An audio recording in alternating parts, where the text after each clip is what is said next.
ছোটোর থেকে মনে হয় আমরা কাজকর্ম নিয়েই বড় হয়েছি। দেখুন, শ্বশুরবাড়িতে বিয়ে হয়ে এমন গৃহিণী হয়েছি, সকালবেলা ঘুম থেকে উঠেই হাঁড়ি কড়াই এসব গলায় ঝুলিয়ে নিয়ে আমাদেরকে ঘুম থেকে উঠতে হয়। আর এখানে কাণ্ড করেছি দেখুন, ভাত নামাতে গিয়ে ভাত কিছুটা পড়ে গেছে ওই সসপ্যানটাতে, কিছুটা পড়ে গেছে মেঝের মধ্যে।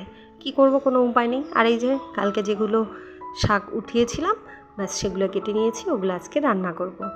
তো এই যে মশলা কষিয়ে নিচ্ছি, আর এদিকে আপনাদের দাদাভাই গিয়েছে বাড়ির জন্য রান্নার জন্য জল আনতে ওই কলের পাড়ে। নমস্কার, কেমন আছো তোমরা সবাই? আশা করছি সকলে খুব ভালো আছেন। সঙ্গীতার ঘর কন্যা ইউটিউব ব্লগে আরও একবার আপনাদের স্বাগত। যে যেখান থেকে আমার ব্লগটি দেখছেন, আমার ব্লগ যদি আপনাদের ভালো লাগে অবশ্যই আপনারা সাবস্ক্রাইব করে তার সাথে একটা কমেন্ট করে আমার বন্ধু হয়ে থাকতে পারেন। তো চলুন, আজকে রান্নাবান্নাটা তো শুরু করে দিয়েছি। এই যে তার সাথে বারবার একবার রান্না করছি, একবার দেখছি। কিছুদিন আগে তো এই যে কয়দিন আগে 2-1 দিনই ধরুন হাওয়া বাতাস ঝড়ের কথা শুনে আকাশটা একদম চোখ বন্ধ করেছিল, ঠান্ডায় মরে যাচ্ছিলাম। তাই যে হাওয়া বাতাসের দিন মনে হয় চলেই গেল। তো আজকের থেকে আবার প্রচণ্ড রোদ দেওয়া শুরু করে দিয়েছে, গরম করছে। তো যাই হোক, এই যে রান্না বাড়া এইসব হয়ে গেছে জীবনের অঙ্গ। এইসব ছাড়া দিন শুরু হয় না আর রাত ফুরোয় না। রাত্রেবেলাও রান্নাবান্না করে খাওয়া দাওয়া করে ঘুমোতে যেতে হয়, আর ঘুম থেকে উঠেও এই রান্নাবান্নাই করতে হয় আর গলার মধ্যে ঝুলিয়ে নিতে হয়। কী করা যাবে বলুন? নিজের মা বাবার ঘরে থাকতে তো তখন এসব আর কিচ্ছু করিনি, কারণ মা বাবা কি মেয়েদেরকে রান্না করায় না। তারা বলে না, পড়াশোনা করো, কাজকর্ম আস্তে আস্তেই শিখবে। আস্তে আস্তে শিখার পরে এই যে শিক্ষা হচ্ছে এখানে স্কুলে এসে এই যে ভর্তি হয়েছি শ্বশুরবাড়ির এখানে স্কুলে। তো এই শ্বশুরবাড়ির স্কুলটাই আমাদের জীবনের এখন প্রধান অঙ্গ।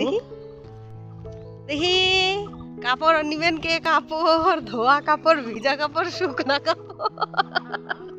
এই তো আপনাদের দাদা ভাইয়ের সাথে ঠাট্টা আর কি করে এই যে চলে আসলাম নদীর পাড়ে। এখন কাপড়গুলো কেচে টেচে নিয়ে যেতে হবে। আজকে একদম আপনাদের দাদা ভাই মোবাইল হাতে নেয়নি, আমার কোনো ভিডিও করেনি।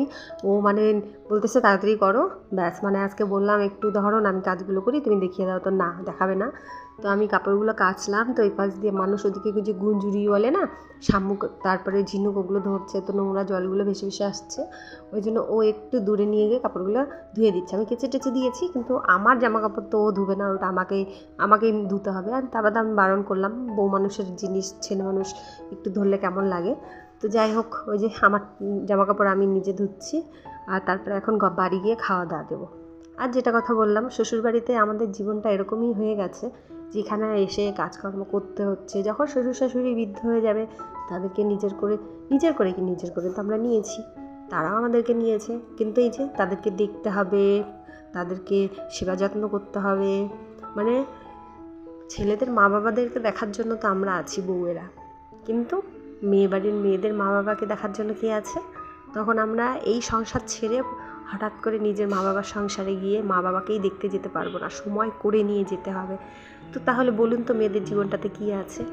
ছেলেদের মা বাবাকে দেখার জন্য তো বৌমা, কিন্তু বৌমার মা বাবাকে দেখার জন্য কে? সেটাই একটা প্রশ্ন। আমরা এখন চাইলেও আর নিজের বাড়িতে হঠাৎ করে যেতে পারি না, খবর দিয়ে যেতে হয়, বা এখানে শ্বশুর শাশুড়িকে বলতে হয়, মা বাবা আমরা ওই বাড়ি যাব। ওই বাড়ি কোথায়? বাপের বাড়ি। আমাদের নিজের কোনো বাড়ি আছে বলুন? এক হলো শ্বশুরবাড়ি, এক হলো বাপের বাড়ি। নিজের বলতে আমাদের কিছুই নেই। শ্বশুরবাড়ি না বললেও কখনো কখনো বলতে হয় স্বামীর বাড়ি, কিন্তু আমরা কি বলতে পারি নিজের বাড়ি? নিজের বাড়ি বললে সকলের মনে একটা প্রশ্ন জেগে যায়, কোন বাড়ি? নিজের বাড়ি কোন বাড়ি? শ্বশুর বাড়ি না তোর বাবার বাড়ি? এরকম করেই কিন্তু অনেকে বলে।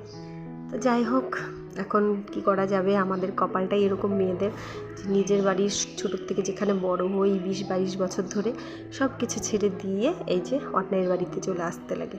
কেউ আসে 16-17 বছরে, কেউ আসে 18 বছরে, কেউ 20-22 বছরে।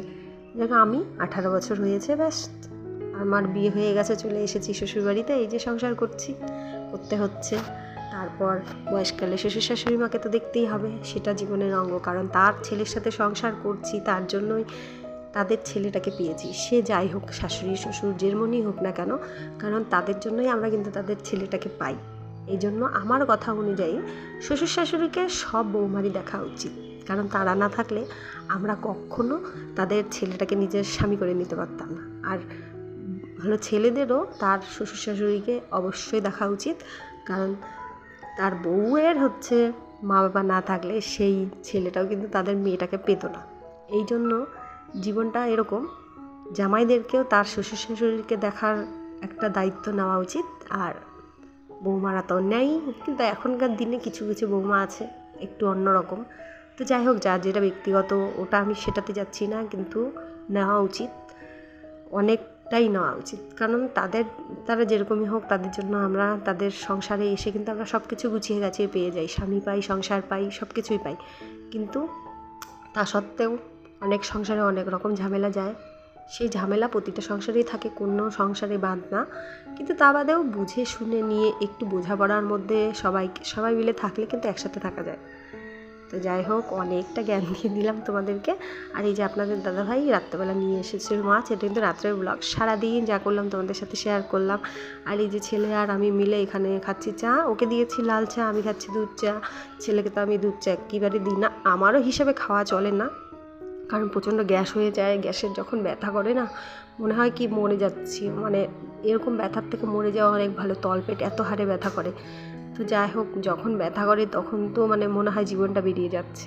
তো তাও ওই যে একটা অভ্যাসটা খুব খারাপ হয়ে গেছে, চা না খেলে হয় না। চা না খেলে আবার মাথা ব্যথা শুরু হয়ে যায়। লাল চা খেয়ে আমার একদমই হয় না, মাথা ব্যথা পালাবেই না, তো ওই জন্য দুধ চা খেতে হয়। তো যাই হোক, এখানে মাছগুলো একটু কড়া করে ভেজে নিচ্ছি, কারণ সব মাছ তো আর আজকে আমরা খাবো না। তো আজকে হচ্ছে তো একটু শুধু সামান্য মশলা দিয়ে, মানে ঝটপট, যেটাকে বলে তাড়াতাড়ির মধ্যে কি করা যায়। তো ওই জন্য এই যে মশলা টশলা কোনো কিছুই না, শুধু পেঁয়াজ ফোড়ন দিয়ে, লঙ্কা চিড়ে দিয়ে, আর একটু গুঁড়ো মশলা দিয়ে আর টমেটো দিয়ে আমি মাছের ঝোল করব। তো এই যে মাছগুলো হয়ে গেছে, এখন তুলে নিচ্ছি। আমি এখানে ভয়ে ভয়ে রান্না করছি, রান্নাটা একটু দেরি করে চাপিয়েছি, আপনাদের দাদাভাই অনেকক্ষণে দিয়ে গেছে। তো এই যে এখানে এখন মাছের তেলটা করে নিচ্ছি। আমি তো মাছের তেল একদমই খেতে পছন্দ করি না, কিন্তু ওকে দেবো। কিন্তু হ্যাঁ, যেগুলো মাছের তেল একটু তেতোটা কম করে, মানে তেতোই লাগে না, ওগুলো ঠিক আছে। কিন্তু এই মাছের তেলটার পরে যখন ভাত দিয়ে খেলাম, কি তেতো, আমি একদম মুখ থেকে উগলিয়ে বের করে দিয়েছি। তো যাই হোক, এই যে তুলে রেখে দিলাম এগুলো। তো আপনাদের দাদাভাই খাবে, সমস্তটা ও কিন্তু খেতে পারে না, শুধু একটু মুখের স্বাদ যাকে বলে। আর বলে মাছের তেল খেলে নাকি মুখের রুচি বাড়ে। তো যাই হোক, কতটা সত্য সেটা বলতে পারলাম না, কারণ আমি খাই না, অতটা ভালোবাসি না। আর এই যে মাছের ঝোলটা করব, তো এখন এই যে সব কিছু গুছিয়ে গেছে নিচ্ছি। আর জীবনটা তো বড় অদ্ভুত, বলেই দিলাম। এই যে এখন রান্নাবান্না করে আরও খেয়ে দিয়ে ঘুমোতে হবে। আর ছেলের তো এখন আপাতত পড়াশোনা যেহেতু বন্ধ আছে, তো তাও সকাল বিকেল একটু করে করাচ্ছি। আর ওকে যেহেতু মাথায় অতটা চাপ দেওয়া যাবে না, মানে কোনো চাপই দেওয়া যাবে না ধরতে গেলে, সাধারণভাবে এখন জীবনযাপন করতে হবে। সাধারণ পড়াশোনা, সাধারণ ছাত্রছাত্রীরা যেরকম করে সেরকম করে একদম নর্মালি পাস করে গেল, ব্যাস। চাকরি টাকরিরও আশা করা যাবে না, অন্য কিছুরও আশা করা যাবে না। যা কিছু যদি থাকে, ওই সাধারণের মধ্যেই ওকে চলতে হবে। এখন করার কোনো কিছু নেই, যেহেতু একটা বিশাল বড় অপারেশন হয়ে গেছে এইটুকু বয়সে, 8 বছর বয়সে একটা বিশাল বড় অপারেশন মাথার। তাও তো যাই হোক, ভবিষ্যতে যদি চাপ দিলে কখনো কোনো অসুবিধা হয়ে যায়, ওই জন্য আর কোনো কিছু এখন ওর সাথে, ছেলের সাথে তো করাই যাবে না। যে পড়া মুখস্থ পড়া কেন হচ্ছে না, এটা কেন হচ্ছে না, এটা স্কুলে দিয়েছে, এটা কেন পারিসনি, ওইসব কিচ্ছু কোনো ধরনের চাপ দেওয়া যাবে না। শুধু মানে পড়ো, হলে হলো, না হলে নেই, একটু শেখানোর চিন্তাটা করতে হবে। শিক্ষাটা তো দিতেই হবে, কারণ শিক্ষা না দিলে সেও ভবিষ্যতে বলবে, যতই আমার অসুখ বিসুখ ছিল না কেন মা, তাও কেন তুমি আমাকে শেখালে না পড়াশোনা। এখন না তো ছোটো আছে, বুঝতে পারছে না, কিন্তু বড় হলে তো বুঝবে। তো তখন নিজেই প্রশ্নটা করবে, মা তুমি আমাকে না চাপ দাও, তাও তো আমাকে পড়াশোনাটা শেখাবে। যেমন আমার মায়েরা বলে, আমার দাদু নাকি বিশাল বড় ব্যক্তি ছিলেন, পড়াশোনা জানতেন, এক ধরনের জমিদার ধরনের লোক ছিলেন। তো তার বাচ্চা কাচ্চারা একদমই পড়াশোনা শেখেনি। আমার মা, মামা, মাসি, তো মারা বলে, একদিন যদি খালি বলতো বাবা যে বাবা স্কুলে যা, কিন্তু কোনোদিনও তোর দাদু বলেইনি। আমার মা এরকম করে বলে, তাহলেই যেত।